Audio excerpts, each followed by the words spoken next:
bakit mahalaga ang paggamit ng wastong balarila at salita sa bawat pangungusap. Kung wala na kayong katanungan, ay maaari na kayong lalabas.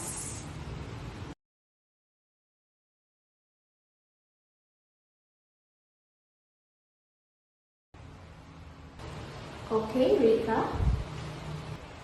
Ang ilan po sa mga bahagi ng pananalita ay pang-uri, pandiwa, panghalip, pang-abay at marami pang iba. Maraming salamat, Rika, sa inyong binahagi.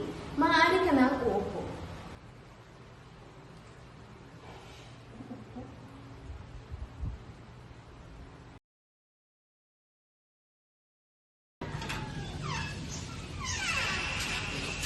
Anong nangyari? Sa aking dalawa? Mali! Ano ba? Sa mga scores natin.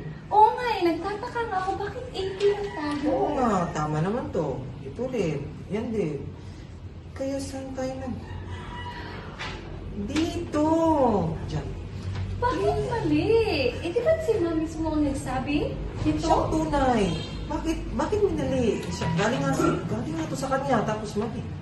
Kaya ang malaking katanungan ay, Ma'am, bakit? Kita niyo na kung ano ang mangyayari kapag may mali sa paggamit ng salita o balarila kapag nagsasalita ang isang tao? Tama ka dyan, partner. Kung kaya't, mahalaga na panatilihin ang kawastuhan sa paggamit ng salita at balarila upang maiwasan ang pagkalito. Ngunit ano nga ba ang mangyayari kung tama sa simula pa lamang ang paggamit ng balarila at mga salita kapag nagsasalita ang isang tao?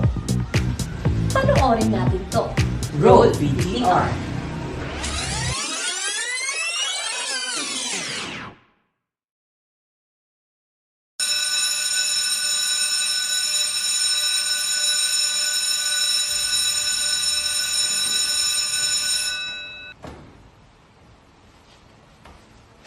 Akin ang dahilan kung bakit mahalaga ang paggamit ng wastong balarila at salita sa isang pangungusap. Kung wala na kayong katanungan, ay maaari na kayong lumabas.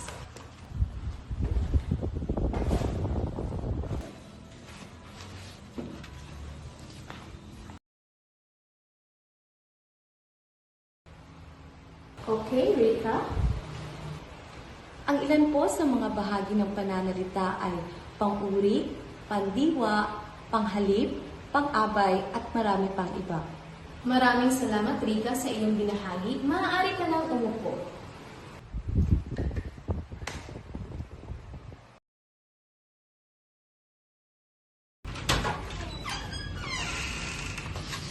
So, ilan ka? Ikaw muna! Ako na magtanong.